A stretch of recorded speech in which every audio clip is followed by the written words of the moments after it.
para kaum laki-laki, merekalah orang-orang yang pemimpin untuk kaum wanita. Jadi kalau kita sudah dalam rumah tangga, kita, istri dan anak-anak, kita pemimpinnya.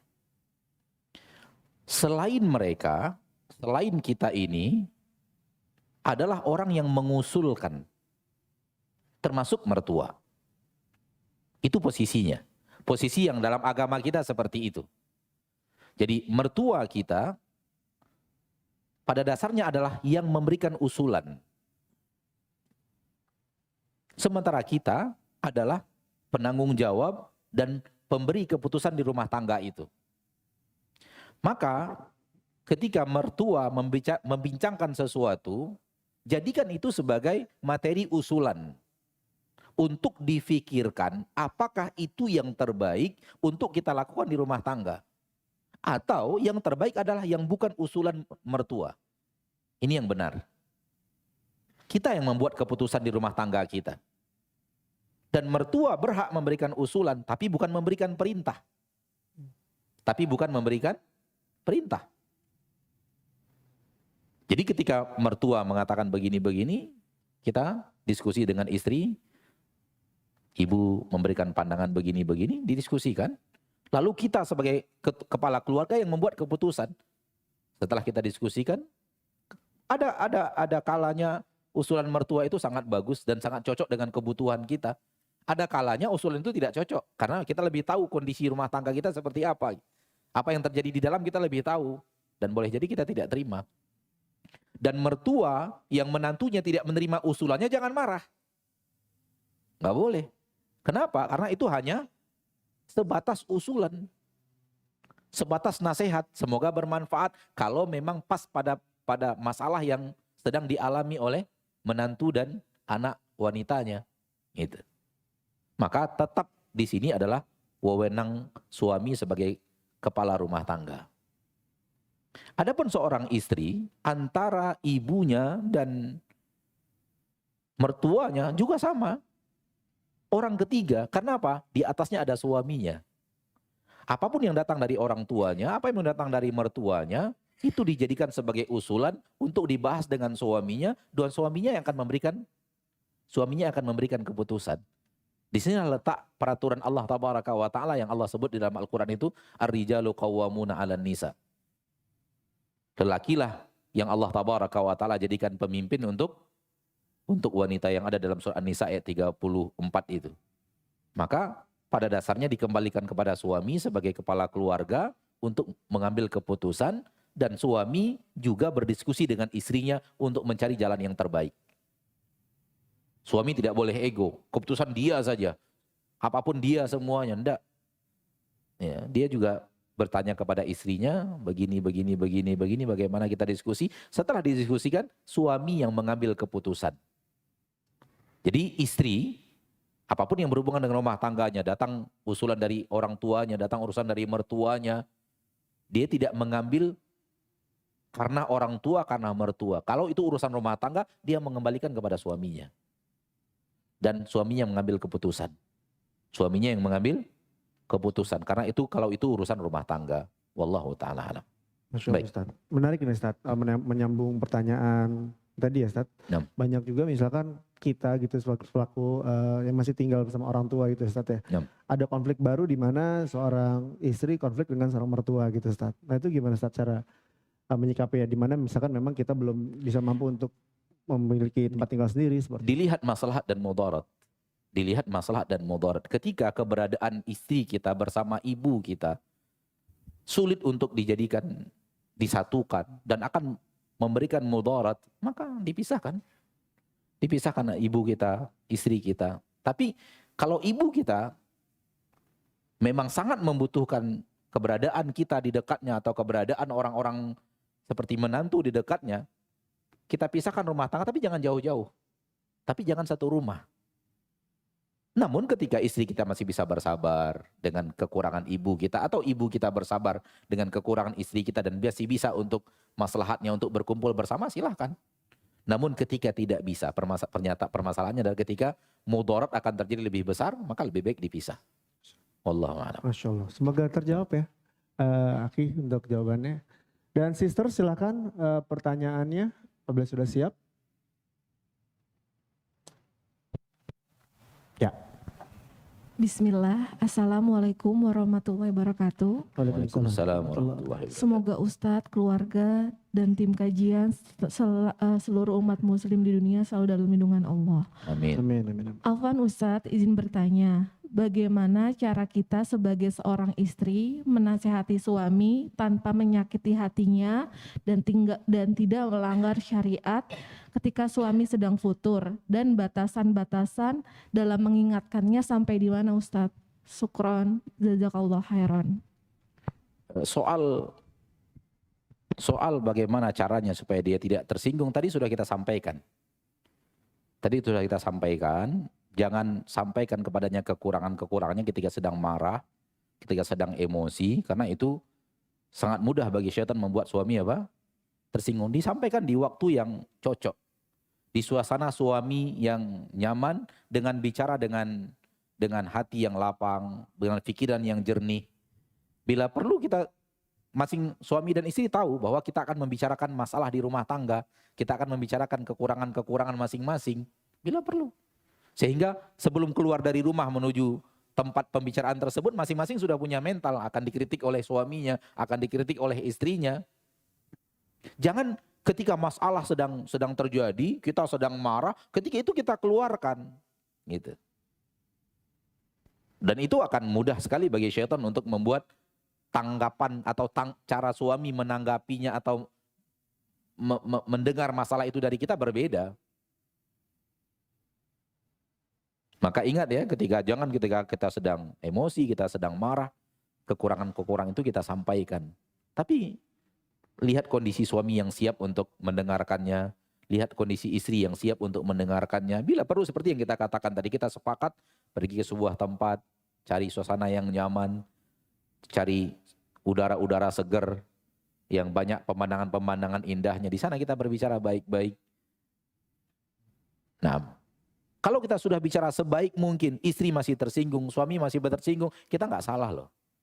Karena kita sudah berusaha sekuat tenaga kita untuk dengan perkataan yang terbaik, dengan situasi dan kondisi yang terbaik, masih tersinggung juga, kita tidak berdosa. Ya, tidak ada halangan bagi kita untuk menyampaikannya hanya karena alasan takut suami tersinggung. Enggak perlu. Justru kalau kita tidak sampaikan lalu bermasalah di rumah tangga kita gara-gara itu, mudaratnya akan lebih besar dibanding berbicara kepada suami. Ya mungkin suami tidak tahu kekurangan itu pada dirinya dan istrinya melihat, sehingga harus disampaikan agar suami mawas, ini kekurangan dirinya harus dia perbaiki. Gitu. Lalu sampai di mana kita berbicara itu kepada suami kita, menasihati sampai kapan? Nggak ada batasan.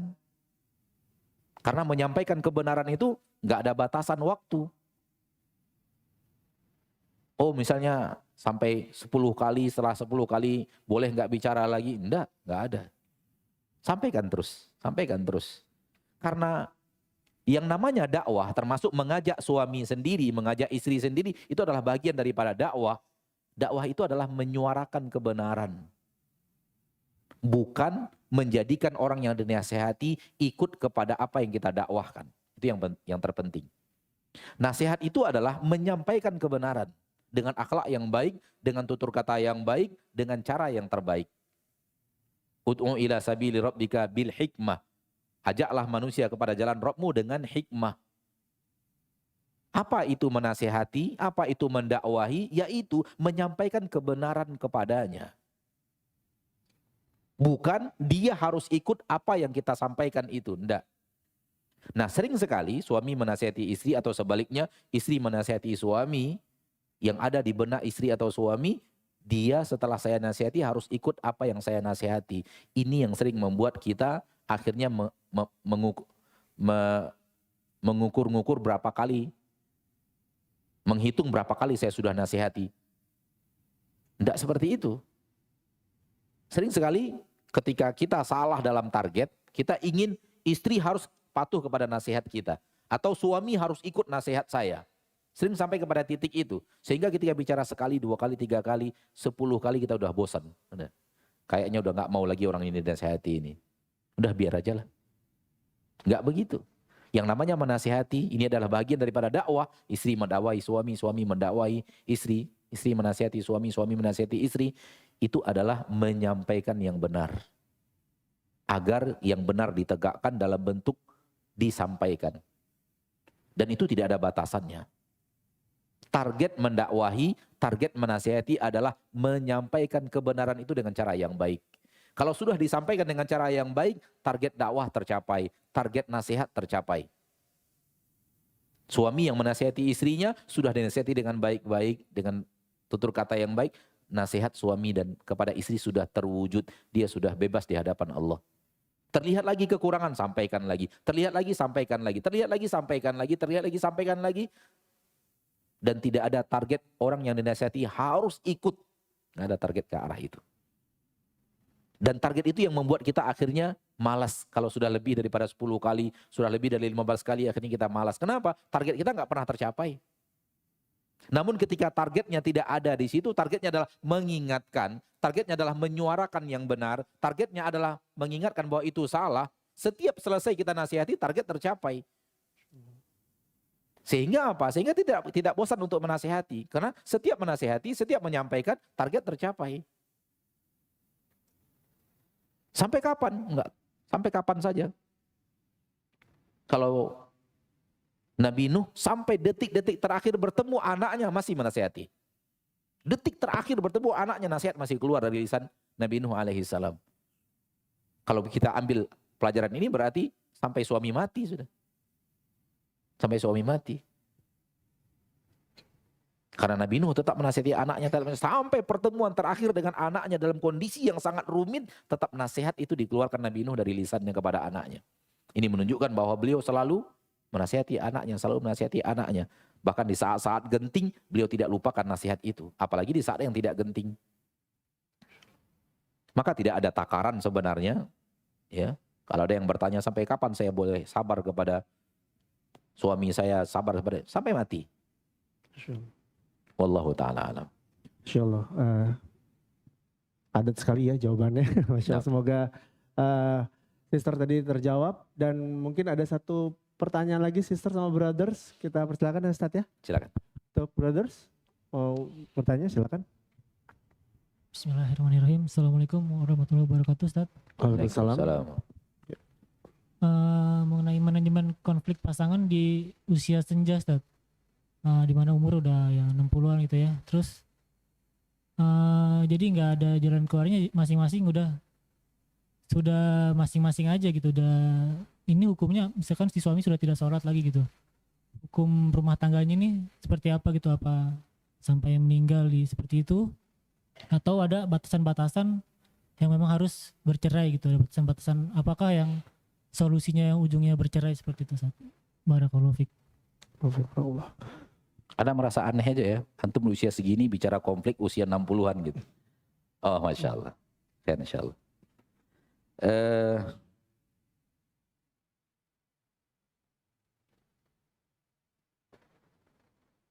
Pertanyaan ini ada dua tadi.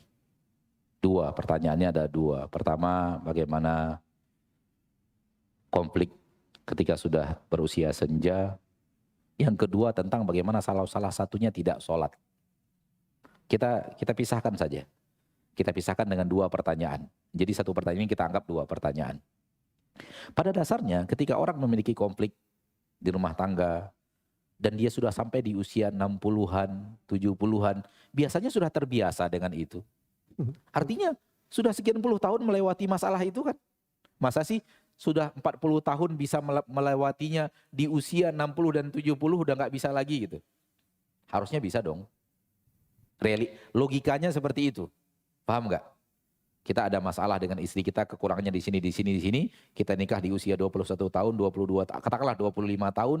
Sekarang usia kita sudah 70 tahun. Berarti sudah berapa tahun pernikahan? 35 tahun. Kalau sudah bisa dilalui dalam 35 tahun, logikanya di usia kita 70 tahun, ya itu. Karena sudah biasa, karena sudah terbiasa akhirnya menjadi biasa. Harusnya begitu realitanya. Realitanya begitu, wallahu ta'ala alam. ya, maka bersabarlah di sisa usia, karena 20 tahun, 30 tahun kita sudah bisa bersabar, kenapa sih di usia terakhir kita tidak bisa bersabar? Wallahu alam, itu yang kalau konfliknya adalah konflik. Tapi kalau pertanyaannya adalah tidak sholat, ini ada khilaf di kalangan para ulama tentang orang yang tidak sholat. Sebagaimana khilaf di antara mereka tentang apakah itu kafir atau tidak kafir. Adalah kafir atau tidak kafir. Sebagian para ulama mengatakan orang yang tidak meninggalkan sholat kafir, keluar dari agama Islam. Menurut pendapat ulama yang mengatakan begini, itu wajib pisah. Wajib pisah suami istri. Kalau salah satu di antaranya tidak sholat. Karena dianggap kafir sehingga lelaki kafir tidak berhak untuk menikah dengan wanita yang muslimah. Wanita lelaki muslimah tidak berhak menikah dengan wanita yang tidak lagi muslimah. Maka kalau salah satu di antara tidak sholat, menurut sebagian pendapat ulama, mereka tidak boleh berumah tangga. Mereka tidak boleh melanjutkan rumah tangga mereka. Ini pendapat yang mengatakan, ya, pendapat ulama yang mengatakan bahwa meninggalkan sholat itu hukumnya kafir, keluar dari agama Islam. Namun sebagian ulama mengatakan tidak. Sebagian ulama mengatakan bahwa sekedar meninggalkan sholat saja, tapi tetap meyakini hukum sholat itu adalah wajib, dan tetap meyakini bahwa dia berdosa besar ketika dia tidak sholat, hukum itu masih ada di hatinya, hukum wajib sholat, ini tidak kafir. Nah, menurut pendapat ulama yang seperti ini, maka rumah tangga tetap berlanjut. Kembali kepada poin yang pertama tadi. Kembali kepada poin yang pertama, yaitu konflik rumah tangga yang sudah kita lalui sekian tahun, harusnya kita bisa lebih bersabar di usia-usia yang terakhir. Soal talak, bagaimana? Wallahu alam, talak ini dikembalikan kepada orang yang mengerti masalah keluarga itu. Talak ini nggak bisa dibicarakan di satu pertanyaan, satu diskusi lalu kita bicara talak, tidak bisa. Kenapa? Talak itu adalah sebuah keputusan yang diketahui oleh orang-orang yang benar mengerti tentang situasi rumah tangga itu. Jadi tidak sulit untuk membicarakan talak kalau dia adalah bentuknya pertanyaan dalam kajian. Kenapa? Orang yang akan memberikan keputusan talak lebih baik atau sabar tidak talak lebih baik itu adalah orang yang mengerti situasi dan kondisi.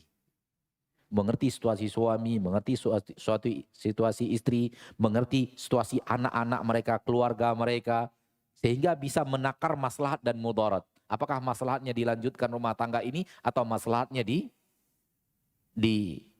dijatuhkan talak. Maka kembalinya kepada itu, sehingga keputusan talak jangan ditanyakan di majelis taklim. Keputusan talak jangan ditanyakan di majelis taklim. Jangan, Ustadz, saya memiliki istri saya kekurangannya ini, atau suami saya, apakah yang terbaik kami adalah talak gitu. Jangan keputusan Ustadz di majelis taklim lalu kita jadikan sandaran untuk mentalak istri kita, atau sandaran untuk istri minta cerai daripada suaminya. Jangan. Karena itu adalah keputusan yang sangat mungkin zalim. Kenapa? Karena talak adalah sesuatu yang keputusan untuk mengambil jalan yang terbaik dari sebuah maslahat dan mudarat. Dan bagaimana mungkin Ustadz yang ditanya di majelis taklim dan tentang talak bisa mengerti situasi dan rumah tangga kita dengan pertanyaan secari kertas saja? Nggak mungkin ngerti dia. Maka ketika dia tidak mengerti, berarti dia tidak berilmu tentang rumah tangga kita. Kalau dia tidak berilmu tentang rumah tangga kita, dia tidak berhak memberikan keputusan bersabar atau mentalak. Nggak berhak. Siapa yang berhak? Orang yang sudah tahu persis apa yang terjadi di rumah tangga kita. Dia yang paling cocok untuk memberikan keputusan. Yang terbaik adalah talak, yang terbaik adalah bersabar dan jangan mentalak. Maka kalau ingin, maka harus duduk bersama ustadz tersebut, istri berbicara, suami berbicara, terjadi usaha untuk mendamaikan, namun akhirnya suasana semakin tidak terkendali, semakin rumit, sampai ustadz tersebut mengambil keputusan yang terbaik sepertinya bercerai, baru bercerai. Wallahu alam. Jadi talak tak mudah untuk mengucapkannya. Dan hal yang terberat yang ditanyakan kepada para ulama, kata para ahli ilmu, adalah ketika manusia bertanya tentang talak kepada diri mereka. Itu hal yang terumit untuk mereka katakan. Kenapa? Ya karena yang tadi. Menakar maslahat dan mudarat yang terjadi di rumah tangga itu tidak mudah. Maka nasihat ana kepada siapapun yang ada konflik di rumah tangganya, Jangan sekali-kali bertanya di majelis taklim melalui secari kertas, menyampaikan, lalu kemudian bertanya kepada ustadz, kemudian ustadz memberikan kata, kalau begitu ceraikan saja. Jangan diambil lalu diceraikan dengan dalil ada fatwa dari ustadz A, suruh ceraikan gitu. Nah, nggak benar. Kenapa? Karena orang yang mengeluarkan kata-kata sebaiknya ceraikan atau sebaiknya bertahan, itu orang yang harus mengerti siapa kita, siapa istri kita, bagaimana istri kita, apakah ada anak-anak, bagaimana keadaan anak-anak kita. Setelah dia mengerti dan mengerti kasus, baru orang tersebut berhak untuk mengatakan sebaiknya, menurut pandangan saya sebaiknya pisah. Atau menurut pandangan saya sebaiknya bertahan. Itu yang berhak untuk berbicara. Wallahu ta'ala a'lam. Berarti yang harus didudukin dulu ya Ustaz, nggak bisa Gimana? sembarang. Harus didudukin dulu ya Ustaz, nggak bisa sembarangan ya Ustaz. Harus. Jangan sekali-kali bertanya melalui kertas, kemudian jawaban ustadz itu dipraktekkan di dunia rumah tangga dalam talak dan tidak talak. Masya Gak bisa. Karena ustadz tersebut jahil terhadap masalah kita. Ya. Jahil dan tidak mengerti tentang masalah kita. Gak mungkin pertanyaan satu lembar kertas sudah mewakili, apalagi yang bertanya dari satu pihak. Kita pihak suami bertanya atau pihak istri yang bertanya.